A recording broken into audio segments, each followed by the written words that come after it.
அப்படின்றது உங்களுக்கு பெரும்பாலும் தெரிஞ்ச விஷயந்தான். இந்த ஹாரர் மூவின்றது ஒரு ஆவியினுடைய அட்டகாசங்கள் தான்.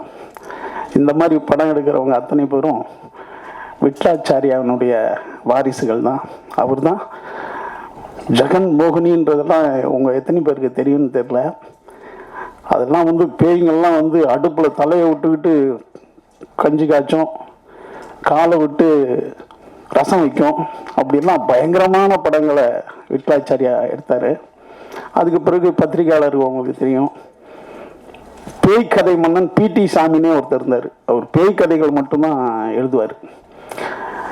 அப்படியாக இப்படியெல்லாம் ஒரு பெரிய வரலாறு நமக்கு இருக்குது.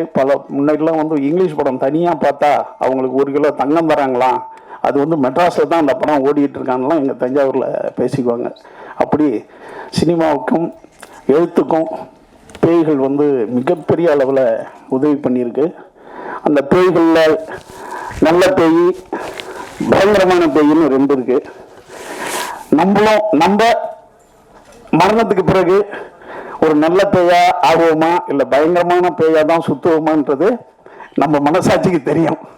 ஏன்னா பேய்கள் எல்லாமே அலையிற பேய்கள் அத்தனையுமே ஏதோ மனசுல குறை வச்சுக்கிட்டு இருக்கிறதா ஒரு புரளி இருக்கு. அந்த மனசுல தீராத ஆசைகளால் தான் அந்த பேய்கள்லாம் வந்து உலகத்தில் சுத்திக்கிட்டு இருக்கு அப்படின்ற ஒரு பேச்சு இருக்கு. அப்படி ஒரு பேயை பற்றிய கதை தான் இந்த 7G.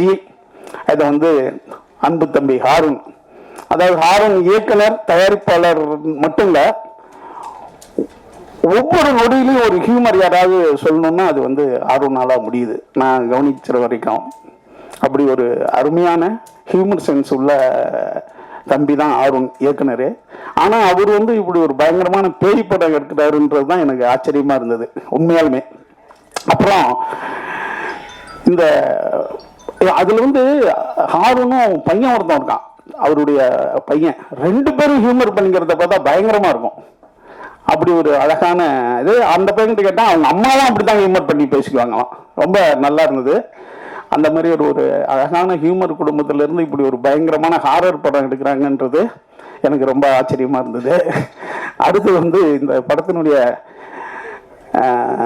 மியூசிக் டைரக்டர் சித்தார்த், எங்களுக்கெல்லாம் ஒரு பிரம்மாண்டமான படம்னா பிரம்மாண்டமாக எங்களுக்கு தெரியுது சித்தார்த்து தான். நாங்கள் அண்ணாந்து தான் அவரை பார்ப்போம். இன்னைக்கு கூட ஆறுன்னு சொன்னோம். அப்படி ஒரு சித்தார்த்து இந்த படத்துக்கு மிகச்சிறந்த ஒரு இசையும், அதாவது மிகச்சிறந்த முறையில் ஒரு கேரக்டரும் பண்ணி தந்திருக்காரு. நான் அவரை பார்த்து பிரமிக்கிறேன் இந்த படத்தில். அடுத்து இந்த படத்தினுடைய ஒளிப்பதிவாளர் கண்ணன், எங்கள் திருவாரூர் சிங்கம், அவன் வந்து இந்த படத்தில் மிகச்சிறந்த முறையில் ஒளிப்பதிவு பண்ணியிருக்கான். அவன் பொண்ணு பார்த்துக்கிட்டு இருக்கான். அதனால் நீங்கள் அவசியம் நம்பி அந்த பையனுக்கு ஒரு பொண்ணை பார்த்து, டேய் தம்பி யாராடே ஏந்திராடே எங்களா இருக்கான், அவனுக்கு அவசியம் பொண்ணு ஏதாவது பாருங்கள். ஏன்னா ரொம்ப நாளாக நானும் பல பேர்கிட்ட சொல்லி பார்க்குறேன்பா.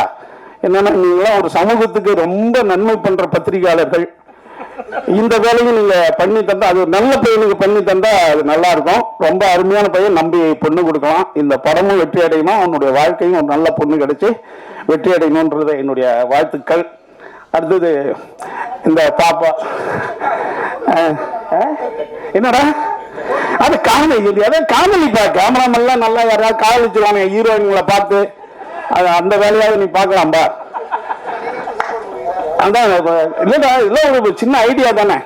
இப்போ அதான் ஒரு கதை இருக்கு. அது என்னன்னா, ஒருத்தவனுக்கு வந்து ஒரு ஆவி பேச ஆரம்பிச்சிடும். அவன் எதுக்கு போனாலும் ஒரு ரோட்ல போனான்னா, டே போகாதரா, அங்கே ஒரு கார் வந்து மோதிடணும். அதே மாதிரி போக மாட்டான், கார் வந்து ஒருத்தனை மோதிடும். அதே மாதிரி ஒரு இடத்துக்கு போயிட்டு இருப்பான், அங்கே போகாதையா, அந்த வீடு இடிஞ்சு விழுதுன்னு ஒரு ஆவி சொல்லணும். அதே மாதிரி அந்த வீடு இடிஞ்சு விழுந்துடும். இப்படி எங்கே போனாலும் அவனுக்கு என்ன பண்ணுற ஒரு ஆவி அவனுக்கு சொல்லிக்கிட்டே இருக்கும். இது 1 வருஷமா சொன்னோன்னா பல ஆபத்துக்குள்ள இருந்து அவன் தப்பிச்சுக்கிட்டே வருவான். ஒரு இடத்துல அந்த ஆவி ஒன்று சொல்ல போவான், நிறுத்திடுவான். உன் வேலையை பாரு, நான் பார்த்துக்கிறேன்வான். உடனே அந்த ஆவி சொன்னான், டேய் இவ்வளோ நாளும் உனக்கு நல்லது தான்டா சொன்னேன், ஏன்டா என்னை திட்டுறேன்னா, எல்லாம் டெய்லி நடக்கிறது கெட்டதெல்லாம் நீ சொல்லிட்டு இருக்க. ஒரு நாள் கல்யாணம் நடந்தது எனக்கு, அப்ப நீ சொல்லவே இல்லையா இது ஒரு பெரிய ஆபத்துன்ட்டு அப்படின்னு சொல்ற மாதிரி. அப்படி நினைக்காதரா, பல பேருக்கு நல்லா தான் இருக்கு. அடுத்தது இந்த படத்தினுடைய ஹீரோயின், அது இப்போ பாருங்க, எங்க டீம்ல இதை ஒரே ஒரு பொண்ணு தான், இதை வச்சு தான் நாங்கள் காலத்தை ஓட்ட வேண்டியிருக்கு. ஏன்னு இல்ல இந்த பொண்ணு இல்லைன்னா யாரும் ஸ்டில்ல பேப்பர்ல போட மாட்டீங்க. அதனாலே சொன்னோம்மா எல்லா போட்டாலும் நீ வந்துருமா, எங்க முகத்தெல்லாம் போட மாட்டாங்க, ஏன்னா பாக்குறதுக்கு ஆள் இல்லைன்றதுக்காக அந்த பொண்ணு இன்னைக்கு பெரிய மனசோட இங்க வந்து எங்களுக்கு உதவி பண்ணியிருக்கு. அப்படியா, அதனால அவங்களுக்கு நன்றி. அடுத்து வந்து டான், எங்க டான் எடிட்டரு. நான் டான் போஸ்கோ பார்க்கும்போதெல்லாம் ஒரு எடிட்டரா ஒரு ஹீரோவானே பார்ப்பேன். அப்படி வந்து காஸ்டியூம்லையும் தன் சிரிப்பாலையும் தன்னுடைய அணுகுமுறையாலையும் எங்க அத்தனை பேரையும் ஆட்கொள்ற ஒரு சிறந்த ஒரு தம்பி தான் டான் போஸ்கோ. இந்த படத்தினுடைய ஹாரர் மூவிக்கு எப்போதுமே எடிட்டிங் வந்து ரொம்ப ரொம்ப ரொம்ப அவசியம். தேவையான இடத்துல சைலன்ஸுக்கு இடம் கொடுக்கணும், தேவையான இடத்துல ஷார்ப் கட் பண்ணணும். அப்படி சிறந்த முறையில் எடிட் பண்ணிட்டு இருக்கிறாரு. நம்ம அடுத்தது செல்வா, உங்களுக்கு தெரியும், பியரோ. அதாவது இந்த இந்த பிரசாத்தை வந்து நீங்க ஒரு ஏடம் தோட்டம் மாதிரி உங்க பத்திரிகையாளர்கள் அத்தனை பேரும் ஒரு உல்லாசமா சந்தோஷமா இருக்கிறதுக்கும், அடுத்து ஒரு ஒரு நல்ல, அதாவது எப்படி கிருஷ்ணந்தா மாதிரி, ராமாயணத்தில் வர்ற கிருஷ்ணந்தா மாதிரி மிகச்சிறந்த முறையில் இந்த பிரசாத் இருக்கிறதுக்கு காரணமே வந்து அண்ணன் நிகழ்முருகன் தான். அவர் தான் வந்து இதை போராடி இந்த இடத்த வாங்கி தந்தார் உங்களுக்கு. உண்மையுமே ஒவ்வொரு பத்திரிகையாளர் மட்டும் நானும் நன்றி சொல்லிட்டே இருப்பேன் நிகழ்முருகனுக்கு. ஏன்னா இப்படி ஒரு அருமையான ஒரு விஷயத்த நிகழ்முருகன் தான் இதை ஏற்படுத்தி தந்தார். நாங்கள் ஓனர்கிட்ட 15 தடவை பேசி, அதனால அவருக்கு இந்த நேரத்தில் நன்றி தெரிவிப்போம். அடுத்தது தம்பி டான்ஸ் மாஸ்டர் கொரியோகிராஃப் பிரமாதமா பண்ணியிருக்காரு. பேய்கள் ஆட்டம் என்றது எப்படி இருக்குன்னு உங்களுக்கு தெரியும். சாமி ஆட்டமும் பேய் ஆட்டமும் ஏறக்குறைய ஒன்று தான். ஏன்னா வந்து சாமி கோயில் எல்லாமே கோயிலுக்குள்ளவும், பேய்களுடைய கோயில்களாக இருக்கின்ற இடுகாடு வந்து ஊருக்கு வெளியிலையும் இருக்கும். ரெண்டுமே நம்ம பார்த்தது கிடையாது. பட் இருந்தாலும் படத்தில் அவங்க 2 பேருமே நமக்கு மிகச்சிறந்த விஷயத்த பண்ணிட்டு இருக்காங்க, பேய்களும் சாமிகளும். அண்ணன் சுந்தர்சி சொல்லுவார், நான் வந்து ஒரு 35 வருஷம் சினிமாவில் இருக்கேன்னா என்னை ஹீரோ ஏமாத்திருக்காங்க, என்னை சினிமாவில் பேய்கள் ஏமாற்றியதே இல்லைன்னு. இல்லை மறைக்க மெயின் நீங்கள் தானே. இப்போ என்னன்னு தெரியல, 30 வருஷமாக வெறும் கோடிகளில் உள்ள மனிதர்களோட பழகிட்டு டெக்ஸ்டைல் இண்டஸ்ட்ரியில் அந்த மைண்டை மாற்றுறதுக்கு ஒரு நடிகனுங்கிறது சாதாரண, இங்கே மேடையில் வந்து உட்கார்றது அவ்வளோ சாதாரண விஷயம் இல்லை. ஒரு 10 ஆண்டு காலமாக திடீர்னு ஏறினா ஃப்ளைட்டு, இறங்கினா காரு, 2 வீலரு வாழ்க்கையில் ஓட்டியிருக்கேன். எப்போ ஒவ்வொரு காலத்தில் டிவிஎஸ் 50 அந்த மாதிரி ஒரு லைஃப் ஸ்டைலில் இருந்துட்டு ஒரு 200 ரூபாய்க்காக போய் நம்ம நடிக்க போகிறோமே அப்படின்னு செல்ஃப் மனசு வந்து கேட்காது சார். 200 50,000 செலவு பண்ணிக்கிட்டு கார் எடுத்துக்கிட்டு போய் அரண்மனை 1 ஆக்சுவலி இதயம் படத்தில் க்ரௌட் ஆர்டிஸ்டாக வந்தேன் 90ஸ்ல. அப்போ வந்துட்டு ஃபேமிலி சுச்சுவேஷன், சினிமாவுக்கு போகக்கூடாதுன்னு அடியெல்லாம் வாங்கியிருக்கேன். எங்கள் மாமாலாம் கட்டி வச்சு அடிப்பாங்க, சினிமாவுக்கு போயிட்டான் ஓடிவிட்டான் பாரு அப்படிம்பாங்க, சினிமாவுக்கு போகிறதுக்கு ஓடிவிட்டான் பாரு அப்படி. ஏன்னா நான் ஃபேமிலி ஏர்னிங் மெம்பரு. கதிர் சார் படத்தில் இதயத்தில் ஒரு சின்ன சீனில் வந்திருக்கேன். அந்த சவுத் இந்தியன் திரைப்பட சங்கத்தில் நடிக்கும்போது தான் என்னுடைய ஃபஸ்ட்டு அந்த ஒரு தாக்கம். அதுக்கப்புறம் நான் போய் வியாபாரம் பண்ணும்போது ஒரு 30-40 படங்களில் போய் பொள்ளாச்சியில் ஷூட்டிங் ஸ்பாட்டில் போய் கெஞ்சுவேன், ஏதோ ஒரு வாய்ப்பு கொடுங்க வாய்ப்பு கொடுங்க அப்படின்னு. போய் யாரும் இப்போ அவ்வளோதான் கிடைக்கல. ஒரு தெய்வ வாக்கு, சின்ன பசங்க நாங்கள், அந்த மாதிரி நிறைய படங்கள் சொல்லிக்கிட்டே போகலாம். அந்த எல்லா படங்களையும் போய் பார்ப்பேன், அப்படி கேட்பேன். எங்கேயும் வாய்ப்பு கிடைக்காது. ஏன்னா எல்லாம் ப்ரீ பிளான்டாக வந்துடுவாங்க ஆர்டிஸ்ட்டு. இங்கேருந்து பொள்ளாச்சி வரணும்னா வெல் எஸ்டாப்ளிஷ்ட் ஆர்டிஸ்டோட பேக்கப்போடு அங்கே வந்துடுவாங்க. அப்படி வரும்போது நம்மளை எப்படி கண்டுக்குவாங்க. அப்புறம் தான் அதுக்கப்புறம் ஐயோ இது ரொம்ப கஷ்டமான வீடுன்னு போயிட்டு ஒரு மாபெரும் துறை, சாம்ராஜ்யத்துறை டெக்ஸ்டைல்ஸு. நீ தமிழ்நாட்டோட பாதி வருமானமே டெக்ஸ்டைலில் தான் வருது. அவங்க துறையை விட்டுட்டு அடுத்து நம்ம போய் சினிமாவில் குரோர்ஸ் அண்ட் குரோர்ஸ் சம்பாதிக்கணுங்கிற மாபெரும் எண்ணத்தோட, அதாவது 200 ரூபா வாங்கும்போதே நினப்பேன், இன்றைக்கி நம்ம 10 கோடி 20 கோடி வாங்குவோம், எப்போன்னு லண்டன் இருக்குன்னு கிட்டத்தட்ட 70-80 படங்கள் ரிலீஸ் ஆகிடுச்சு. 30-40 படங்கள் ரிலீஸ் ஆகாமல் ப்ராசஸில் இருக்குது. ஒரு நாள் அப்போல்லாம் எனக்கு ரொம்ப கடுப்பு, இந்த 100 கோடி 200 கோடி ஆடெல்லாம் திட்ட ஆரம்பிச்சிட்டேன். போய் ஏன்டா நீ 100 கோடி வச்சுருக்க, 200 கோடி, ஒரு 2 கோடி 5 கோடிக்கு படம் பண்ணுங்கடா அப்படின்னு போய் திட்ட ஆரம்பிச்சிட்டேன்.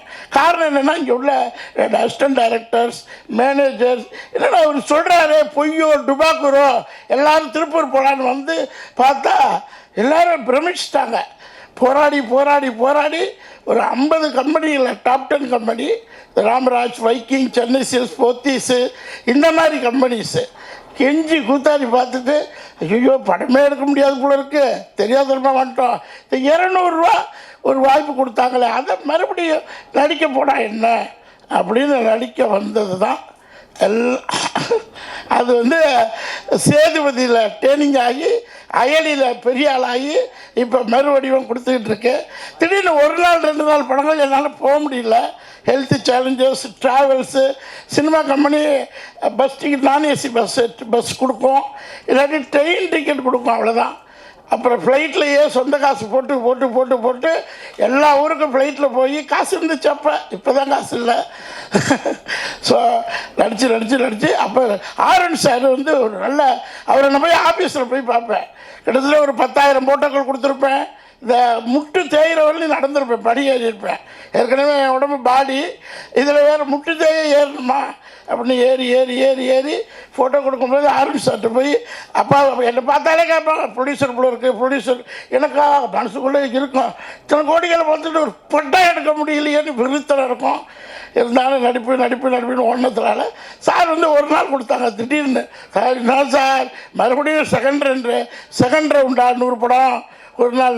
இல்லை உங்களை பாருங்கள், ஒரு டிஃப்ரெண்ட்டாக நித்யானந்தா ஸ்டைலில் ஒரே நாள் அந்த கேமரா இருக்கட்டும், அந்த ஒரு செம்ம கேமரா அவர்கிட்ட ஒர்க் பண்ணியிருக்கேன்னு நினைக்கிறேன். உங்கள்கிட்ட ஒர்க் பண்ணியிருக்கேன்னா இந்த படத்தில், இன்னொரு படத்தில் ஒர்க் பண்ணி, ஏதோ ஒரு படத்தில் ஒர்க் பண்ணியிருக்கேன். அதாவது அசிஸ்டண்டாக இருந்தீங்க நீங்கள், பெரிய கேமரா. ஸோ அவ்வளோ லைட்டிங், அவ்வளோ கேமரா, டைம் இல்லை, அன்றைக்கி டேட் இல்லை. ஒரு நாளைக்கு 4 படம் சூழ்நிலை ஆகி போகுது. இப்போ காலையில் போய் இன்றைக்கி 2 ஆடியோ லான்ச்சு. நேற்று நைட்டு ஷூட்டிங், திருவேண்டத்துலேருந்து இங்கே வர்றேன், நைட்டு 2 மணிக்கு தூங்குறேன், 7 மணிக்கு first audio launch, second audio launch. அந்த மாதிரி சினிமா காலகட்டங்களும் அந்த நேரம் வரும்போது டேக் ஆஃப் பண்ணிக்கிட்டே போகும்போது அந்த படத்தில் அந்த சீன் எடுத்தார் பாருங்க டைரக்டரு, அவ்வளோ பிரமாதம். Sir media sir already trailer cut வந்து மக்கள்கிட்ட ஏகப்பட்ட பாராட்டு கொண்டு சேர்த்துட்டீங்க. நீங்கள் எங்கே பார்த்தாலும் 7G ட்ரெய்லர் கட்டு தான், ட்ரெய்லர் கட்டுன்னு தானே சொல்லுவோம். Trailer very successful. நானும் எங்கள் போராட்டத்துலலாம் கேட்குறது, ஸ்டேட்டஸில் வைக்கிறது, டெய்லர் நல்லபடியாக சூப்பராக கொண்டு போய் சேர்த்துட்டீங்க. 7G ரெயின்போ காலனி மாதிரி இந்த படத்தையும் எல்லாருமே பார்ட் 2ன்னு கேட்க ஆரம்பிச்சிட்டாங்க. இப்போ என் ஃப்ரெண்ட்ஸ் எல்லாம் வந்தாங்க, ஸோ 7G இப்போ ரெயின்போ 2வா அப்படின்னாங்க. அது மாதிரி இந்த 7Gங்கிற சென்டிமெண்ட்டு அவ்வளோ அருமையான சென்டிமெண்ட்டு. அதை மறுபடியும் நீங்கள் எழுதி சின்ன சின்ன படங்கள் இன்னும் கொஞ்ச நாள் தான். இப்போ காலையில் வந்து ஒரு பில்டர் 10 கோடி 15 கோடி போட்டு எடுக்கிறாரு. ஒரிஜினல் சினிமா பிஸ்னஸ்மேனுக்கு தெரிய ஆரம்பிச்சிச்சு. இந்த இண்டஸ்ட்ரி 10 துறையில், இங்கே ஓடிடி வந்தாச்சு, சேனல் வந்தாச்சு, தேட்ரிக்கல் வந்தாச்சு, எந்த பக்கம் திரும்பினாலும் மக்களுக்கு சினிமாங்கிறது ரத்தத்தில் கலந்துருச்சு. அதனால் இந்த துறை வந்து மேலும் மேலும் வளரணும். சார் நல்லபடியாக கொண்டு போய் சேர்த்திங்களோ அதே மாதிரி எழுத ஆரம்பிச்சுங்க. RRP என்னமோ நீங்கள் எழுதுறது தான் சட்டம், அதை மக்கள் பார்க்க ஆரம்பிச்சிடுவாங்க. சின்ன சின்ன ப்ரொடியூசர்ஸு வளரணுன்னா எங்களை மாதிரி ஆர்டிஸ்ட்டுக்கு நிறைய வேலை கிடைக்கும். Okay, thank you. Jagan, super introduction, thank you. Every call எனக்கு ஒரு படத்துக்கு வரும்போது ஃபஸ்ட் கொஸ்டின் நடிக்க கூப்பிட்றீங்களா, மியூசிக் கூப்பிட்றீங்களான்னு கேட்பேன். ஸோ இந்த படத்தில் ஃபஸ்ட்டு ஆக்டிங் தான் நான் வந்தேன். And then I did the music for the film. So Harun பற்றி சொல்லணுன்னா, சொன்ன மாதிரி செம்ம ஹியூமர் சென்ஸ் இருக்குது. ஆனால் படம் கொஞ்சம் சீரியஸாக தான் இருக்கும். இவர் எப்படின்னா இதே படம் ஸ்பூஃபாக கூட இருக்குது, அவருக்கு சான்ஸ் இருக்குது. பார்ட் 1 பார்ட் 2 மாதிரி. இந்த மூவி ஸ்டோரி ஃபர்ஸ்ட் கேட்கும்போது horror film is always a sure shot, ஒரு சேஃபான ஒரு ஜானர் அது. அந்த பட் ஹருண் இந்த படத்தில் ஒரு டிஃப்ரெண்ட் ட்விஸ்ட் கொடுத்து he has portrayed it. So அது ரொம்ப இன்ட்ரெஸ்டிங்காக இருந்தது. இன்டர்வெல் ரொம்ப கூஸ் பம்ப்ஸ் மூடாக இருக்கும் அது. And this is my second movie horror film. So first படம் காமெடி ஹாரர் படம் பண்ணேன், ஹலோ நான் பேய் பேசுகிறேன், அது முடிஞ்சு இது. So it was very interesting to work in this film and to work with Harun. ஏன்னா lot of ideas he gives, lot of different tones எப்படி யூஸ் பண்ணலாம், லாட் ஆஃப் ரிசர்ச் பண்ணிவிட்டு நம்ம we went for the film. ஸ்பாட்லேயே நம்ம உட்காரும் போது actions மொத்தம் ஹாரராக இருக்கும், இல்லைன்னா ரொம்ப ஃபன்னாக இருக்கும். த ஹோல் டீம் ஒரு ஃபேமிலியாக நம்ம ஒர்க் பண்ணோம். அண்ட் அப்பப்போ சார் வீட்டிலேருந்து பிரியாணி எல்லாம் வரும். So those will be fun days. So I hope நீங்கள் எல்லாம் படம் பார்க்கும்போது you will all enjoy the film because Sonia Agarwal ma'am ஒரு சூப்பர் ரோல் பண்ணியிருக்காங்க. Smriti is also done wonderful role. And Sonia Agarwal ma'am கிட்ட ஒர்க் பண்ணும்போது நிறையா I asked a lot of questions to her and எவ்வளோ வருஷம் she's acted in the film, so how was it to work with this person? That அவன் எப்பயுமே camera கையோட தான் பேசும்போதும் சரி, அந்த ஆங்கிளோட தான் பேசுவார் அப்படின்னு சொன்னேன். சரி வர சொல்ல ஆஃபீஸ்க்குன்னா அவர்கிட்ட டிஸ்கஸ் பண்ணேன், இந்த மாதிரி ஒரு சீக்வன்ஸ் இருக்குது, நீங்கள் என்ன மாதிரி லைட்டிங் பண்ணுவீங்கன்னு சொல்லி கேட்கும்போது அவர் வந்து ஒரு ஸ்டைல் காமிச்சார், ஒரு ரெஃபரன்ஸ் காமிச்சார் இந்த லைட்டிங். எனக்கும் அதுக்கும் கரெக்டாக ஒத்து போச்சு. சார் ஸ்கிரிப்ட் பவுண்ட் எப்போ சார் கொடுப்பீங்க, நான் ஃபர்ஸ்ட்டு எப்போ ஷூட் போடலாம்னு சொல்லுவேன் சார்னா, நீ மண்டே ஷூட்டுக்கு வந்துரு, நம்ம ஸ்டார்ட் பண்ணிடலாம், நான் ஃப்ரீயாக இருக்கும்போது ஸ்கிரிப்ட் கொடுக்குறேன், நீ அப்புறம் படிச்சிரு, நான் டெய்லி உனக்கு கொஞ்சம் நான் சொல்கிறது மட்டும் எடுத்து கொடுத்துருன்னு சொன்னேன். எனக்கு ஆக்சுவலாக என்னென்னா இந்த மாதிரி ஒரு டீம் கூட ஒர்க் பண்ண என்ன பிடிக்கும்னா, சீனியர் கேமராமேன்ஸ் கிட்ட வந்து நாம ஒரு நியூ கேமரா போகும்போது அவங்களுக்கு ஒரு விஷயம் இருக்கும். நம்ம இப்போ ஏன் பாயிண்ட் ஆஃப் வியூனா நம்ம ஒரு பாக்யராஜ் சார், மணிவண்ணன் சார்லாம் பார்த்த மாதிரி ஸ்பாட்டுக்கு போய் கொஞ்சம் நிறைய விஷயங்கள் பண்ணுவோம் இல்லையா, அந்த ஸ்டைல் தான் நம்ம சரி நம்ம ரொம்ப ப்ரிப்பேராக பண்ணுவோம். அங்கே ஒரு விஷயம் தோணும், ஒரு சீனியர் நம்மளோட டெக்னீஷியன்ஸ் இருக்கும்போது நம்ம போய் அவங்க சொல்ல முடியாது, இங்கே சொல்ல முடியுமா நமக்கு ஒரு தயக்கம் இருக்கும் இங்கே பண்ண. ஏன்னா இதில் ஒரு இன்னைக்கு ஈவினிங் ஒரு சாங் இருக்குது, அதில் ஒரு பால்குள்ளே ஒரு ஷாட் வச்சுருப்போம், அது வேற ஒரு டிஎப்பி இருந்தால் பண்ணியிருப்பாங்களா தெரியாது. நான் இது மாதிரி சொல்லுவேன் சார், அப்பப்போ சொல்லுவார் சார் நீங்கள் சொல்கிற சேகர் செத்துவான் அப்படின்னாரு, நான் விட்டுற மாட்டேன், படம் முடியும் விட மாட்டேன், நான் சொல்கிற இடத்துல வச்சு பாருன்னா அப்போ அவர் ஒரு ஐடியா கொடுப்பார், இப்படி வச்சா கரெக்டாக அவங்க பாருங்க சார் சொல்லிட்டு. இந்த மாதிரி அந்த டீம் வந்து உள்ளே வரும்போது ஒர்க்காகவும் எனக்கு ரொம்ப ஈஸியாக இருந்தது. நெக்ஸ்ட்டு வந்து எடிட்டர் சார் சொன்ன சுப்பிரமணியன் சார் அண்ணா சொன்ன மாதிரி அவர் எடிட்டர் மாதிரி தெரிய மாட்டார், வரதே ஸ்டைலாக என்ன நம்ம ஆடிஷன்லாம் முடிச்சிட்டோமே அப்புறம் வந்து அப்படின்னு கேட்டேன். இல்லை இந்த மாதிரி செல்வா சார் சொன்னார், இது மாதிரி எடிட்டிங்காக சொன்னேன். சரி வாங்க சார்னு சொல்லிட்டு அவர் ஹாரர் ஃபஸ்ட்டு சார் பண்ணார். எப்பயுமே வந்து என்கிட்ட ஒர்க் பண்ணுறது வந்து நிறைய ஈஸின்னு சொல்லுவாங்க. ஏன்னா நான் ஒரு இது எத்தனை வருஷம் எடிட் பண்ணியிருப்பீங்க இந்த படத்தை? சென்சார் போகிற வரையும் கூட எடிட் பண்ணிகிட்டே இருப்போம். ஆனால் அவரும் இப்போ எனக்கு சித்தார்த் பின்ஸ் பிரதராக இருக்கட்டும், யாராக இருந்தாலும் இம்ப்ரூவைஸ் பண்ணிகிட்டே இருப்போம், அது அவங்களுக்கும் பிடிக்கும். ஏன்னா நம்ம விஷயம் தெரியாமல் இப்போ தொந்தரவு பண்ணணும்னு வைங்களேன், இவனாடா ஒன்றும் தெரியாமல் வந்து நம்ம உயிரை வாங்குறாங்க, அது எல்லாருமே ப்ளஸ்ஸாக இருக்கும். அதனால் எடிட்டர் சாரோடைய ஒர்க்கை வந்து நெக்ஸ்ட் ட்ராவல் நிறைய பிளான் பண்ணிகிட்டு இருக்கோம் அப்டேட்ஸில். நெக்ஸ்ட் வந்து சித்தார்த் பின் ப்ரோ, இதில் வந்து வேற ஒரு சித்தார்த்தை நீங்கள் பார்ப்பீங்கன்னு நினைக்கிறேன். இதே மாதிரி தான் ஃபர்ஸ்ட் ஹாஃப்லலாம் வந்து அந்த இதற்கான ஆசைப்பட்டாயில் வந்து அதே மாதிரி இருப்பார், பாய் அப்படிதான் இருப்பார். அதுக்கப்புறம் கொஞ்சம் சில ஃபன்னியான மூமெண்ட்ஸ் எல்லாம் பண்ணுவார். அடுத்த ஒரு 2-3 இயர்ஸில் வந்து ஒரு கார்பரேட் வில்லனுக்கு இப்போ இப்போதைக்கு ரொம்ப ஸ்பேஸ் கம்மியாக இருக்குது, நிறைய பேர் போயிட்டாங்க. அந்த கார்பரேட் வில்லனுக்கான ஒரு இதில் வந்து சித்தார்த் சார் இருப்பார். நெக்ஸ்ட் ரிச்சி, நான் வந்து ஒரு லாஸ்ட் மூவியில் மீட் பண்ணுவேன், ஆனால் நெக்ஸ்ட் எனக்கு என்ன ப்ராஜெக்ட் ஃபுல்லாக கொடுங்க என்னன்னாப்புல, தம்பி நான் பண்ணால் நெக்ஸ்ட்டு கண்டிப்பாக சொல்கிறேன்ப்பா அண்ணன் சொன்ன மாதிரி. இந்த படத்தில் எல்லா சாங்கும் ரிச்சி தான் பண்ணியிருக்காப்புல. ரிச்சி பண்ணாலும் அவர் வந்து சாண்டி மாஸ்டர் ரொம்ப சப்போர்ட்டாக இருந்தாலே அவங்க சாண்டி மாஸ்டர் வந்து நம்ம ரொம்ப சப்போர்ட்டாக தம்பி நல்லா வரணும்னு சொல்லிட்டு அவருக்கு இருக்க எல்லா டீமும், ஏன்னா இது அவ்வளோ பெரிய பட்ஜெட் இல்லை, இந்த பட்ஜெட்டுக்கு தம்பி நல்லா வரட்டும் கேட்டாப்பா, தம்பி நல்லா வரட்டும்னு சொல்லிட்டு அவர் வந்து அவங்க டீம் அவங்க அசிஸ்டன்ஸ் யாராக இருக்காங்களோ எல்லாமே சப்போர்ட் பண்ணார். மெயினாக நான் வந்து ஆக்சுவலாக சோனியா அகர்வால் அவங்கள மேலமெல்லாம் வர முடியல, அவங்க பிரதருக்கு வந்து சண்டிகரில் மேரேஜ் வச்சுருக்காங்க.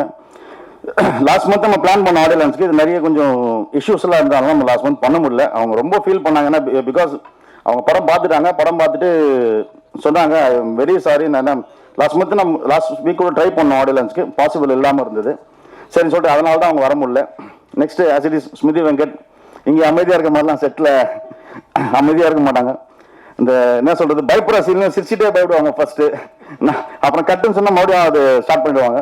ப்ளஸ் அந்த 2 கிட்ஸ் 2 பேருமே அவங்களுடைய இப்போ ஜாலியாக இருந்ததுன்னு சொன்னார் இல்லையா, அன்றைக்கி வந்து லாஸ்ட் ஷாட் எடுக்கவே விடல, அவ்வளோ அடம் பிடிச்சி அழுதாரு. ஆனால் அவ்வளோ சப்போர்ட் ஒரு மாடியில் ஒரு ஹேங்கிங் சீன் மாதிரி வரும்.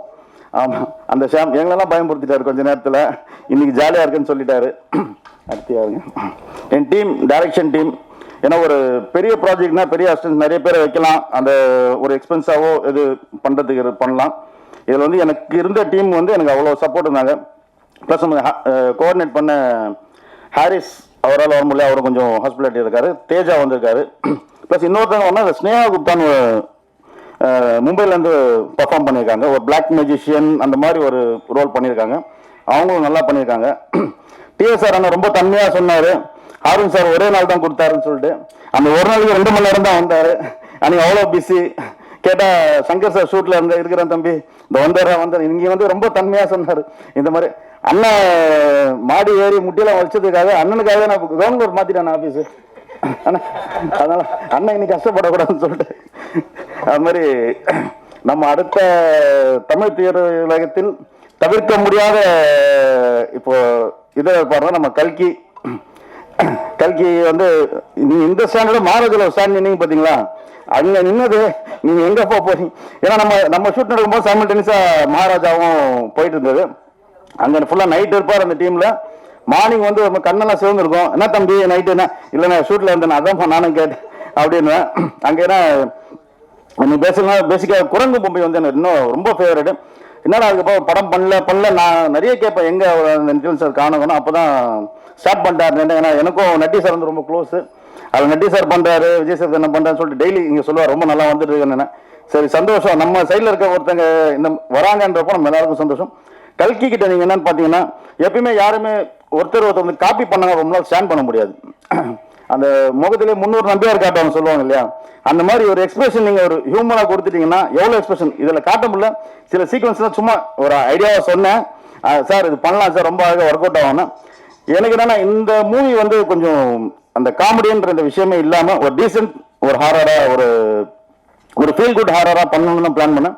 அதனால நானே அந்த ஹியூமர் எவ்வளோ ஸ்கிப் பண்ண முடியுமோ எங்கேயுமே நம்ம அது இல்லாமல் ஒரு நம்ம சொல்லுவோம் இல்லையா, கொஞ்சம் இங்கிலீஷ் மூவிஸ்லாம் பார்த்தோம் டீசெண்டாக இருந்தது வாட்ச் பண்ணுறது, அந்த ஸ்டைல் பண்ணணும்னு சொல்லி நம்ம ஃபிக்ஸ் பண்ணிட்டு தான் இதில் எல்லாமே பண்ணியிருக்கோம். ப்ளஸ் வந்து இந்த டெக்னீஷியன்ஸ் எல்லாருமே கண்ணனுடைய team, crane camera light team, costume department எல்லாருமே எனக்கு வந்து ரொம்ப சப்போர்ட்டாக இருந்தாங்க. ஒரு விஷயம் நான் எப்பவுமே சொல்லுவேன், என்னதான் ஒரு BMW ஆடி கார் எதுவாக இருந்தாலும் இந்த கார் போனோம்னா ஒரு 500 ரூபாய் பெட்ரோல் போட்டு தான் ஆகணும். அந்த பெட்ரோல் இல்லைன்னா அந்த கார் அங்கே ஷெட்டில் தான் இருக்கணும். அந்த மாதிரி தான் எனக்கு என்னுடைய வெல்விஷர் பிரதர் மாதிரி மகேந்திர சார், அவரை வந்து அன்எக்ஸ்பெக்டாக மீட் பண்ணி ஆர்வன் மேலே நம்பிக்கை இருக்குது அப்படின்னு சொல்கிற விஷயம் வேறு, நான் பண்ணுற விஷயத்து மேலே ஒரு நம்பிக்கை ஒன்று இல்லையா. அவர் இந்த நீங்கள் எங்கே பார்த்தீங்கன்னா போஸ்டர்லேயும் சரி பேனர் சரி எங்கேயுமே ஒரு பேர் இருக்காது. அவர் ஸ்ட்ரிக்டாக சொல்லிட்டாரு, ஒன்று நீங்கள் நம்பவே மாட்டீங்க அவர் எனக்கு சப்போர்ட் பண்ணுறான்னு சொல்லிட்டு. அவங்க வீட்டில் கூட அவர் சொல்லலை, டில் அந்த ரிலீஸ் கிட்ட தான் வந்து இந்த மாதிரி ஒரு விஷயம் பண்ணிட்டு இருக்கேன், ஏன்னா ஆர்வன் பண்ணால் கரெக்டாக பண்ணுவார்னு சொல்லிட்டு. எத்தனை பேருக்கு இந்த மாதிரி ஒரு ட்ரஸ்ட் பண்ணுற ஆள் கிடைப்பாங்கன்னு தெரியாது. ஃபஸ்ட்டு இங்கே ஒரு ப்ராஜெக்ட் ஜெயிக்கணும்னா நான் அதான் சொல்லுவேன், நம்பிக்கை. அந்த நம்பிக்கை இருந்தால் தான் இப்போ ஏன்னா ஆக்சுவலாக இப்போ அவர் இடத்துல யாரும் நானே இருந்தாலும் கண்டிப்பாக கோவப்பட்டிருப்பேன். ஏன்னா லாஸ்ட் நவம்பரில் செப்டம்பர் இந்த மூவி ரிலீஸ் பண்ணிட்டோம்னு சொல்லிட்டு நான் ஸ்டார்ட் பண்ணேன். விஎஃப்எக்ஸ் ஒர்க்கு அவ்வளோ புஷ் பண்ணிச்சு. இன்னைக்கு பெரிய படங்களே வந்து விஎஃப்எக்ஸில் தள்ளி போகிறதுனால நீங்கள் படம் பார்க்க சொல்லுவீங்க, சொன்ன அளவுக்கு மாதிரி விஎஃப்எக்ஸ் எதுவுமே இல்லையே இதுலன்னு சொல்லுவீங்க. இல்லாமல் பண்ணுறது தான் அந்த அவ்வளோ ஒர்க்கு எடுத்துடுச்சு. நம்ம ஆக்சுவலாக அவங்க செப்டம்பரில் நம்மக்கிட்ட ஹேண்ட் ஓவர் பண்ணுறேன்னு சொன்னாங்க. March end April first week தான் அவங்க ஹேண்ட் ஓவராக பண்ணாங்க. அப்போ நாம் சொல்கிறத நம்பி ட்ரஸ்ட் பண்ணி அத்தனை நாள் இருந்ததுக்கு ரொம்ப தேங்க்ஸ். என்னை வந்து இந்த ப்ராஜெக்டில் ஃபுல்லாக டென்ஷன் ஃப்ரீயாகவும் அப்பப்போ ரொம்ப டென்ஷன் பண்ணுற மாதிரியும் இருந்தது நம்ம கேஎஸ்கே செல்வா பிரதர். ஏன்னா ஒரு வீட்டுக்குள்ள அண்ணன் தம்பிங்களாம் அந்த சண்டை வர்றது இது வர்றது எல்லாமே சகஜம். நைட்டு வந்து அப்படி பேசிப்போம், ஏன்னா ப்ரெஷர் எல்லாமே ஹேண்டில் பண்ணோம். ஆஸ் அ ப்ரொடக்ஷனாகவும் டைரக்ஷனும் எல்லாமே ஹேண்டில் பண்ணோம். அவர்கிட்ட சொன்னால் பண்ணுவார், ஒரு ரிலாக்ஸாக சொல்லுவார், பண்ணலாம் சொல்கிறேன் அப்படின்னு. நமக்கு என்ன நடக்குதுன்ற மாதிரி இருப்பார். உங்களுக்கு தெரிஞ்சிருக்கும், என்னை விட மீடியா உங்கள் ஃப்ரெண்ட்ஸு உங்கள் சர்க்கிள் எல்லாருமே தெரிஞ்சிருக்கும். புரியல கேட்கல சார், இப்போதான் நான் ஃபர்ஸ்ட் டைம் பார்க்குறேன். செஞ்சிருவார் அதுதான், சிலர் செஞ்சிருவார், சிலர் வச்சு செய்வார். இல்ல கூலா வந்து மறந்துட்டேன் தூங்கிட்டேன்னு சொல்லுவோம் இல்லையா, அந்த ஸ்டைல சொல்லுவாரு. ஆமா இதெல்லாம்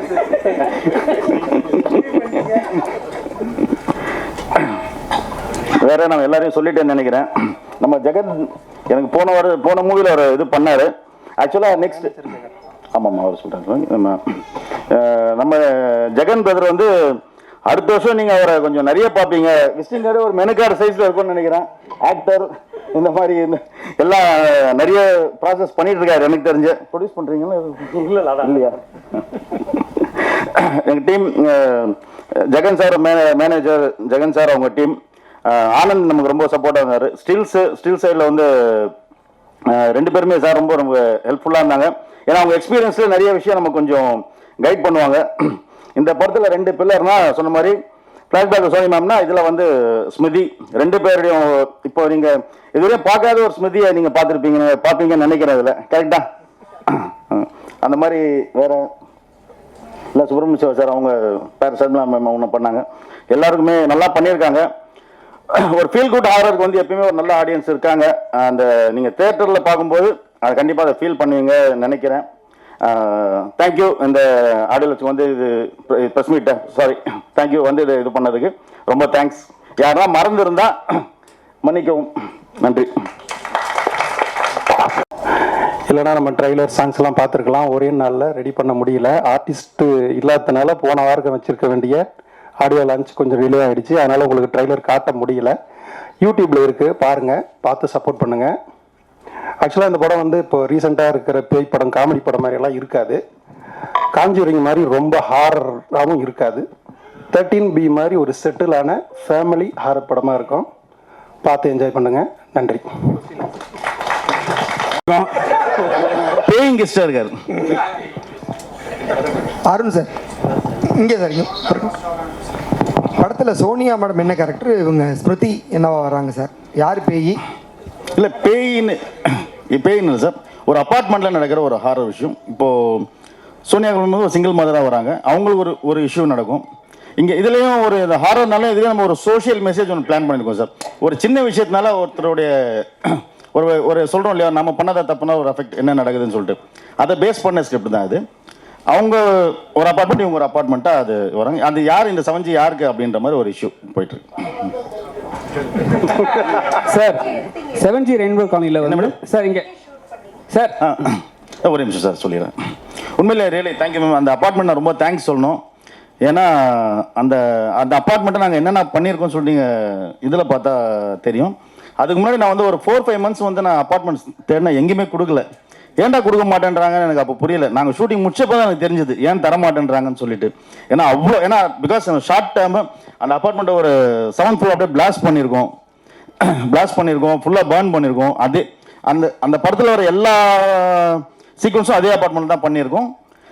வேற ஒரு செட்டாவோ எங்கேயுமே நம்ம போட்டு பண்ணல, எல்லாமே லைவ்ல பண்ணியிருக்கோம். அதனால நம்ம அப்பார்ட்மெண்ட்ல இந்த என்ன கண்ணா அப்பார்ட்மெண்ட் நேம் அது நம்ம ஷூட் பண்ணுமே எஸ்எல் அப்பார்ட்மெண்ட் வேளச்சேரியில் இருக்கு. ரொம்ப நேத்தோட அவங்களுக்கு தேங்க்ஸ் மெசேஜ் சென்ட் பண்ணி தான் வந்தேன். Thank you sir. இதில் சோனியா அகர்வால் மேடம் வந்து பேயா காட்டியிருக்கேன்ட்டு ஒரு விஷயம் சொல்கிறாங்க. ஆனால் வந்து 7G ரெயின்போ காலனியில் வந்து அவங்கள அழகிய வந்து ஒரு ஆவியாக காட்டியிருப்பாங்க. இதில் ஏன் அவங்களுக்கு பேயா காட்டு உங்களுக்கு என்ன வந்தது? எதில் ஆவியாக காட்டியிருப்போம் சார்? இது 7G ரெயின்போ காலனியில். ஆமாம், அதில் சில செத்துருவாங்க. செத்துட்டு அவனோட மைண்ட் தாட்டில் வந்து அழகிய ஆவியாக தான் காட்டியிருப்பாங்க. இதுலேயும் அழகாக தான் காமிச்சிருக்கோம். அவங்க ஃபேஸ் நம்ம எதுவுமே இது பண்ணல. இதுதான் நீங்கள் பார்த்தீங்கன்னா அதோட இதில் ரொம்ப அழகாக இருப்பாங்க. இல்லை சார், இதுக்கு நான் சொன்னலையா, நான் முதலே சொல்லிட்டேன். அதனால் நம்ம டைட்டில் லுக் கொடுக்கும்போதே நான் அப்பயே ஒரு ப்ரெஸ் மீட் மாதிரி வச்சு நான் சொல்லிட்டேன். அதுக்கு இது நம்ம எதுவுமே பிளான் பண்ணல. அது சொல்ல எல்லாமே கோஇன்சிடென்ட்டாக நடந்த விஷயம் தான் இது. சார் சித்தார்த் விபின் வந்து மியூசிக் டைரக்டரா இல்லை நடிக்கிறாரா, பேக்கேஜா உங்கள்கிட்ட பேசுகிறாரா படங்களுக்கு? கொஞ்சம் சொல்லுங்களேன். இல்லை, படம் பார்த்தீங்கன்னா கண்டிப்பாக எல்லாரும் பேச வைப்பார். பேக்ரவுண்ட் ஒர்க் வந்து அவ்வளோ பிரமாதமாக கொடுத்துருக்காரு அவர். நாங்கள் இது மாதிரி ஒரு டீம் ஷோ மாதிரி பார்த்தோம். சவுண்டு கேட்டு எனக்கு கையில் காமிச்சார். எனக்கு இவ்வளோ கூஸ் பம்ப்ஸ் வந்து பார்த்தீங்களா அப்படின்னாரு. ஆமாங்க, நல்லா பண்ணியிருக்கீங்க அப்படின்னு சொல்லி எனக்கு வந்தது அப்போது. அதனால் அவ்வளோ ஒர்க் பண்ணியிருக்கோம். ப்ளஸ் வந்து இதில் வந்து நான் ஆக்சுவலாக வந்து இந்த ரோலே வந்து நான் சித்தார்த் மாதிரி சாரோடைய ஒரு ரோல் தான் நான் ஃபஸ்ட்டு ட்ரை பண்ணேன், ஆடிஷன் பண்ணேன். அன்எக்ஸ்பெக்டடாக ஒரு இதில் மீட் பண்ணி பேசும்போது இது மாதிரி போயிட்டு இருக்குன்னு சொன்னேன். அப்போ ஒரு மைண்டில் வந்து இவர் பண்ணாது கரெக்டாக இருக்குன்னு சொல்லிட்டு ஃபஸ்ட்டு மூவியில் வந்தார். அப்புறம் நமக்கு பேக்ரவுண்டுக்கு சார் இப்போ ஒரு படத்தில் வந்து 2 ஹீரோ வச்சு பண்ணிடலாம் ஈஸியாக. ஆமாம், 2 ஹீரோயின் வச்சு பண்ணுறது ரொம்ப டாஸ்க்கு. ஏதாவது டாஸ்க் வந்து உங்களுக்கு பெருசாக இருந்ததா? இல்லை, நான் வெப்பிலே வந்து 5 பேர் வச்சு பண்ணியிருக்கேன் இல்லையா. அதனால அது என்னன்னா ரெண்டுமே வந்து அழகான ஹீரோயின். சரிங்களா? யாரும் வந்து சீன்ஸா இருந்தாலும் சரி, ஒரு ஷெட்யூலா இருந்தாலும் சரி, அவங்களுக்குள்ள சீன்ஸை வந்து ஃபர்ஸ்ட் எடுத்துக்கணும் தான் சொல்லுவாங்க.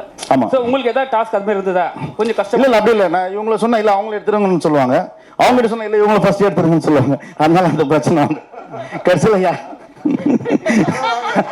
ஸ்மிருதி வெங்கட் மேடம் இல்லை அவங்க சீனியர் அவங்க பண்ணிட்டுமேன்னுவாங்க, அவங்கள கேட்டா இல்லை இல்லை அவங்க ஃபர்ஸ்ட் வந்து போறாங்க அவங்க பண்ணிட்டுமேன்னுவாங்க. ஸ்மிருதி ஒன்றும் இல்லை, அவங்கள்ட்ட கொடுங்க. ஸ்மிருதி வெங்கட், இந்த படத்துல நீங்க ஹீரோயினா சோனியா அகர்வால் ஹீரோயினா? கதை தான் ஹீரோயின். நல்ல கதையா இருக்குல்ல. டேரக்டர் சார் நீங்கள் சொல்கிறீங்க இப்போ வந்து தமிழ் இண்டஸ்ட்ரியில் வந்து சுப்பிரமணிய அண்ணா கூட சொன்னாங்க, தமிழ் இண்டஸ்ட்ரியில் வந்து நகைச்சுவை நடிகர்கள் கம்மியாயிட்டாங்க, நம்ம கல்கி மாதிரி ஒரு ஆள் வந்து வரணும் அப்படின்னு சொல்லிட்டு பெருமையாக பேசுகிறாங்க. ஏன் உண்மையாலுமே வந்து நகைச்சுவை நடிகர்கள் வந்து சரியாக வந்து உங்களுக்கு கோஆப்ரேட் பண்ண மாட்டாங்களா? இல்லை வந்து பெரிய இடத்துக்கு அவங்க ஹீரோவாக மாறுறதுனால வந்து உங்களால் வந்து அவங்களை கனெக்ட் பண்ண முடியலையா? இல்லை அப்படி இல்லை சார், கோஆப்ரேட் பண்ண மாட்டாங்கல்ல. இங்கே யாராக இருந்தாலும் முட்டியும் போது தான் சார் வரணும். இப்போ என்ன கூட இப்போ நான் பார்த்தீங்கன்னா யார்ட்டையும் ஒர்க் பண்ணல, இப்போ நான் போய் ஒரு ப்ரொடக்ஷன் கம்பெனியில் சான்ஸ் கேட்க முடியுமா? ஃபஸ்ட்டு கொஸ்டின் என்ன கேட்பாங்க, யார்கிட்ட வந்தீங்க என்ன பண்ணீங்கன்னு சொல்லி கேட்பாங்களே. இங்கே எல்லாருமே அவங்க அடையாளம் தேடணும்னா முட்டி மோதிட்டு தான் வரணும். அவங்க வந்து ஸ்டாண்ட் பண்ண அப்புறம் தான் இவங்க இதுக்கு பொருத்தமாக இருப்பாங்களேன்னு யோசிப்பாங்க. அது வரையும் அவங்க வந்து ஸ்ட்ரகிள் பண்ணி. இப்போ குரங்கு பொம்மை எப்போ நடிச்சார் கல்கி, நான் அப்போயே சொன்னேன் இந்த எக்ஸ்பிரஷன்ஸ் இந்த பர்ஃபார்மன்ஸ் இது நல்லா வரும்னா ஒரு கேப்பு, அந்த கேப் வந்து என்னென்னா இப்போ எனக்கும் சேர்த்து தான் சொல்கிறேன், அந்த கேப் தான் அந்த சினிமா கற்றுக் கொடுங்க சார். இங்கே எப்படி சர்வை பண்ணணும் நம்ம நினைப்போம் இல்லையா, இது மட்டும் ஸ்க்ரீனில் வந்துட்டா நாளையிலேருந்து பார் அப்படின்னு யோசிப்போம் இல்லையா, அது இல்லை சினிமா ஒரு விஷயத்தை கற்றுக் கொடுக்கும். அதை நம்ம கரெக்டாக நம்ம சினிமாவுக்கு நான் எப்பயுமே சொல்லுவேன், சினிமாவை நம்ம நேர்மையாக நேசிச்சோன்னா சினிமா நம்மளை எப்பயுமே கைவிடாது சார். என்னைக்குனாலும் நம்ம தேடி வந்து நமக்கு அந்த ரெஸ்பெக்ட் கொடுக்கும். நம்ம சினிமாவை நேர்மையாக நேசிக்கணும். அப்போ கல்கி வந்து அந்த வெற்றிடத்தை வந்து நிரப்பிடுவாரா 2 வருஷத்துக்குள்ள? இல்லை அதையும் நிரப்பிட்டாரு. ஆக்சுவலாக நான் லாஸ்ட் மந்த் பேசுவேன், தம்பி ஆஃபீஸ் வரீங்களா, அண்ணா தலைவர் கூட வேட்டையனில் இருக்கேன், இருங்க தம்பி நல்ல விஷயம் கேட்டு தானே. ஆமாம், அதனால் இப்போ நீங்கள் கல்கி அவரை பார்த்தீங்கன்னா அந்த எக்ஸ்பிரஷன்ஸு நிறைய எக்ஸ்பிரஷன்ஸ் வரும் அவர்கிட்ட. நீங்கள் சாதாரண ஒரு விஷயம் சொல்லும் போது ஆக்சுவலாக இதில் ஒரு சீக்வன்ஸ் பண்ணலான்னு சொன்னோம், சும்மா சொன்ன விட்ட கண்டிப்பாக பண்ணலான்னு. செகண்ட் ஹாஃபில் வந்து பயங்கரமாக அது ரெஸ்பான்ஸ் இருக்கும்.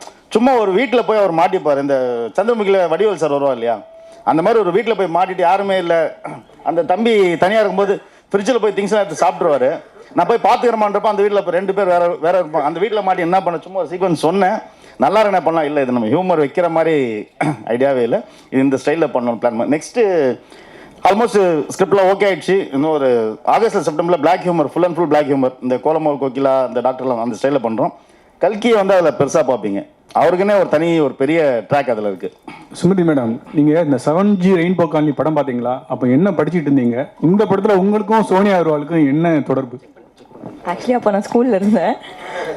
பட் அதான் மேமோட நான் மூவிஸ் பார்த்து வளர்ந்துருக்கேன். ஸோ அவங்களோட நடிக்கும் போது எனக்கு ரொம்ப சந்தோஷமாக இருந்துச்சு. அண்ட் ஐ திங்க் எனக்கு அந்த ஒரு பிளெஸிங் இருக்குன்னு நினைக்கிறேன். நான் முதலேருந்து பண்ண மூவிஸில் தான் நிறைய பெரிய ஸ்டார்ஸ் நடிச்சிருக்காங்க. ஸோ நல்ல ஒரு லேர்னிங் எக்ஸ்பீரியன்ஸ். மேம் கிட்ட என்ன கற்றுக்கிட்டேன்னா ரொம்ப காமாக இருப்பாங்க அவங்க, அவ்வளோ சாஃப்ட் அண்ட் காம். பட் அந்தந்த சீனுக்கு வந்துட்டாங்கன்னா அப்படியே கம்ப்ளீட்லி டிஃப்ரெண்ட் பர்சன். அண்ட் அவ்வளோ பெரிய ஆர்டிஸ்ட் ரொம்ப சிம்பிளாக எவ்வளோ ஒரு டவுன் டு எர்த்தாக இருப்பாங்க. ஸோ நம்ம ஃப்யூச்சரில் எப்படிலாம் இருக்கணும் அப்படின்னு சொல்லிட்டு. And she takes so much care of everyone. And எல்லாரையும் கன்சிடர் பண்ணுவாங்க, எல்லாரையும் கம்ஃபர்டபுள் ஆக்குவாங்க. அண்ட் ஒரு பெரிய ஆர்டிஸ்டாக இருக்கும்போது நம்ம கூட நடிக்கும்போது நம்ம எல்லாருக்குமே ஒரு ஐயோ நம்ம எதுவும் பண்ணிடக்கூடாது அந்த ஒரு ஃபீல் இருக்கும்ல. ஆனால் அவங்களோட நடிக்கும்போது அவங்க she mat sure every one are very comfortable. So அந்த மாதிரியில் I think I'm very blessed to work with Sonia ma'am. And I'm also very blessed to work with இந்த மாதிரி நிறைய பெரிய ஆர்டிஸ்ட். ஆக்சுவலி சுப்ரமணிய சிவா சாரும் நாங்கள் மாறனில் மீட் பண்ணோம். ஸோ சாரோட அப்போவே எனக்கு அந்த என்டையர் டீமில் என்னை ஃபர்ஸ்ட் கம்ஃபர்டபுள் ஆக்குனது சார் தான். ஸோ இங்கே அவரோட சேர்ந்து நடிக்கிறதும் எனக்கு ரொம்ப சந்தோஷமாக இருக்குது.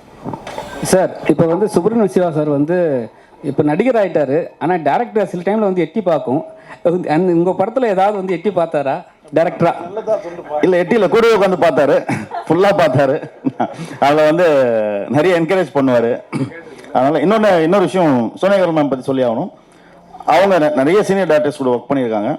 ஏன்னா ஃபர்ஸ்ட் டே அவங்க அவ்வளோ ரெஸ்பெக்ட் பண்ணாங்க. ஒரு சீக்வன்ஸ் நம்ம எப்படி சொல்கிறோம் அவ்வளோ அவங்க உள்வாங்கிட்டு ஒரு சீனியர் ஆர்டிஸ்ட் என்ன ஒரு ப்ளஸ்னா டேரக்டர்ஸ் கிட்ட இருந்து ஒரு கரெக்டான ஒரு வே வந்து அவங்க எந்த ஒரு இதுவும் பண்ண மாட்டாங்க, ஃபுல் கோஆப்ரேஷன் கொடுத்துருவாங்க. நான் சொல்லிட்டேன் முதல்ல அண்ணன் சுப்ரமணிய சிவா அண்ணன் அவர் கூட இருந்தார், எல்லாம் பார்த்து பண்ணலாமான்னு கேட்பாரு. பண்ணலாம். அதான் நிறைய எனக்கு கைடாகவும் இருந்தார். சுப்பிரமணியன் சார், அந்த போஸ்டர்ல உங்க படமுமே இல்லையே, சஸ்பென்ஸ். கண்ணாடியோட கண்ணாடி இல்லைன்றதால வந்து அதான் தெரியாம போச்சா? என்ன கேட்டு நடிச்சிருக்கீங்க, என்னவா என்ன அது? அதான் சஸ்பென்ஸ். டைரக்டர் கிட்ட கேட்குற கேள்வி என்கிட்ட கேட்குறீங்க. அண்ணா இப்படி சொன்ன மாதிரி டிஎஸ்ஆர் சொன்னா தெரியுமா, 200 300 கவுண்ட் பண்ணி அண்ணன் சொல்லுவார். இவனை சினிமாக்காரனுங்க மேடையில் ஏறிட்டா 600 400 பானுவேன், இறங்கி வந்துட்டா 100 200 அலைய விடுவானுங்கடா அப்படின்ற மாதிரி. என்னன்னு கேட்டால் ஒவ்வொரு விஷயம், இப்போ யாரோ காமெடி நடிகர்கள் பற்றி கேட்டாங்க. என்னன்னு கேட்டால், அதாவது ஒரு 7 நடிகர்கள் இருக்காங்கன்னு வச்சுங்களேன், பெரிய நடிகர்கள். ஆனால் கதை சொல்கிறவன் கிட்டத்தட்ட 2000 3000 பேர் கதையை வச்சுக்கிட்டு இருக்கான் ரெடியாக. அப்போ என்னென்னா ஃபேமஸாக உள்ளவங்க அடுத்த யாரை வச்சு எடுக்கலான்னும் போது அது ஒரு காமெடி ஆர்டிஸ்ட்டை வந்து ஹீரோ ஆக்கணும்னு நினைப்பாங்க, வில்லனுங்களை வந்து ஹீரோவாக ஆக்கணும்னு நினைப்பாங்க. ஏன்னா அவன் ஒரு ப்ரொடியூசர்கிட்ட போகும்போது ஒரு ஃபெமிலியர் ஒரு ஃபேஸ் வேணுன்றதுக்காக தான். அதில் என்னன்னு கேட்டிங்கன்னா, இது நாகேஷ் காலத்திலேருந்து, தேங்காய் சீனிவாசன் காலத்திலேருந்து, சுருள்ராஜன் காலத்திலேருந்து எல்லாமே ஹீரோ நடிச்சிருக்காங்க காமெடி ஆர்டிஸ்ட்லாம். ஏன் நல்ல கதை இருந்தால் நம்ம டிஎஸ்ஆரை கூட நீங்கள் ஒரு கதை நாயகனாக ஆக்கிடலாம், அதில் எந்த இதுவும் கிடையாது. ஆனால் சினிமான்றது வந்து யாரை வேணாலும் எப்போ வேணாலும் இப்படி ஹாருன்னு சொன்ன மாதிரி மிகச்சிறந்த ஒரு இடத்துல வைக்கிறதும் இருக்குது. பல பேரை வந்து ஒரு 10 வருஷம் கழிச்சு உண்டாகிறதும் இருக்குது. எனக்கு தெரிஞ்சலாம் செந்தாமரை திடாதிடியில் வந்து தனுஷ் அம்மாவை செந்தாமரை ஒய்ஃப் தான் நடிச்சிருப்பாங்க. செந்தாமரை 55 வயசுக்கு மேலே தான் ஒரு பெரிய வில்லனே. அதுக்கு முன்னாடிலாம் அவ்வளோ நாடகம் நடிச்சிருக்காரு. தங்கப்பதக்கம்னு ஒரு படம், சூப்பர் ஹிட் படம் ஐயா நடிகர் தலைவர் நடிச்சிருக்கல. அதில் வந்து 100வது நாள் அந்த நாடகத்தில் ஹீரோ வந்து செந்தாமரை தங்கப்பதக்கத்துக்கு. அதில் 100வது நாள் அந்த நாடக விழாவுக்கு போனவர் தான் நடிகர் திலகம். அவர் அந்த நாடகம் பார்த்துட்டு இதை ஏன் நம்ம சினிமாவை எடுக்கக்கூடாதுன்னு அவர் நடிச்சிட்டார் நடிகர் திலகம். ஆனால் 100 நாள் நடித்த அந்த செந்தாமரை என்ன ஃபீல் பண்ணியிருப்பார். ஆனால் டி ராஜேந்திரன்ற ஒரு மனிதன் வந்து செந்தாமரை மிகப்பெரிய வில்லன் ஆகிறார். அப்போ அது வரைக்கும் இங்கே சினிமாவில் வெயிட் பண்ணிக்கிட்டு தான் இருக்கணும். காலங்கள் வந்து யாரை வேணாலும் எப்போ வேணாலும் பெரிய ஆள் ஆகும். ஆனால் எப்போன்னு யாருக்கும் தெரியாது. அதுதான் சினிமாவுடைய மேஜிக். இப்போ இங்கே இருக்கிற நிறைய பேரே வந்து நடிக்க வந்திருக்கலாம், பத்திரிகையாளர் பெரும்பாலும் இந்த டைரக்டர் ஆகணும்னு வந்திருக்கலாம். இந்த ஜெகன் வந்து மிகச்சிறந்த பாடலாசிரியராக வர்றான், இப்போ நடிகனாக வர்றான் இல்லையா. யாரை எந்த இடத்துல கொண்டு வருவோன்றதை சினிமா வச்சிருக்கிற ரகசியம். எதிர்காலம் வந்து எல்லாருக்குமான ஒரு பொக்கிஷங்களை வச்சிருக்கு. ஆனால் யார் யாருக்கு எப்போ வச்சிருக்குன்னு தெரியாது. ஆனால் அதுக்காக நம்ம வெயிட் பண்ணிட்டு இருக்கோம் இல்லையா. அந்நியில் ரெமோ மாதிரியும் இருக்கானா. டேரக்டர் சார், நீங்கள் டைட்டில் ஃபிக்ஸ் பண்ணும்போது சோனியா அவர்கள் உள்ளே இருந்தாங்களா, இல்லை டைட்டில் ஃபிக்ஸ் பண்ணதுக்கு அப்புறம் தான் உள்ளே வந்தாங்களா? அது ஒன்று. நெக்ஸ்ட் வந்து ஒரு மியூசிக் டைரக்டரை வந்து நடிக்க வச்சுருக்கீங்க. அவர் வந்து இனிமேல் நடிக்க போகலாமா இல்லை மியூசிக் போகலாமான்னு சொல்லிட்டு ஒரு டேரக்டரோட ஒரு பாயிண்ட் ஆஃப் வியூ என்னன்னு சொல்லுங்கள் சார். இது நீங்கள் அப்பார்ட்மெண்ட் பூஜைக்கு வந்தீங்க, ஞாபகம் இருக்குங்களா? அப்போ என்ன ஒரு கொஸ்டின் கேட்டீங்க, ஏன் டைட்டில் ஃபிக்ஸ் பண்ணாமல் ப்ரொடக்ஷன் நம்பர் 1 2லாம் போகிறீங்க? அப்போ சொன்னேன், ஒரு நல்ல டைட்டிலுக்காக வெயிட் பண்ணோம் சார். நீங்கள் ஞாபகம் இருக்கும்னு நினைக்கிறேன். ஞாபகம் இருக்குங்களா? ஒரு நல்ல டைட்டிலுக்காக வெயிட் பண்ணோம் சார். ஃபஸ்ட் நம்ம ஸ்கிரிப்டை கரெக்டாக போயிட்டோம்னா நம்ம டைட்டில் ஃபஸ்ட்டு ஃபிக்ஸ் பண்ணிவிட்டு அப்புறம் படம் பண்ண இல்லை அந்த டைட்டில் இதுக்கு ஆப்டா இல்லையா, வேறு டைட்டில் சொல்லியிருக்கலாமோ, இப்போ ஃபிக்ஸ் பண்ணிட்டோன்னு ஒரு ஃபீல் இருக்கும் சார் சொன்னேன் இல்லையா. அந்த மாதிரி அமைஞ்சது தான் சார் இந்த 7G. அதான். நெக்ஸ்ட் சித்தார்த் பின் அவர்கிட்ட கொடுக்கணுமா? இது நீங்கள் தான் சொல்கிற மாதிரி இந்த 2 கண்ணில் எந்த கண்ணு நல்ல கண்ணுன்னு கேட்டேன். ஆஸ் அ டைரக்டராக பார்க்கும்போது அவர் ஆக்ட் பண்ணலாம். இந்த வீடியோ உங்களுக்கு பிடிச்சிருந்தா லைக் பண்ணுங்க, கமெண்ட் பண்ணுங்க, ஷேர் பண்ணுங்க, சப்ஸ்கிரைப் பண்ணுங்க.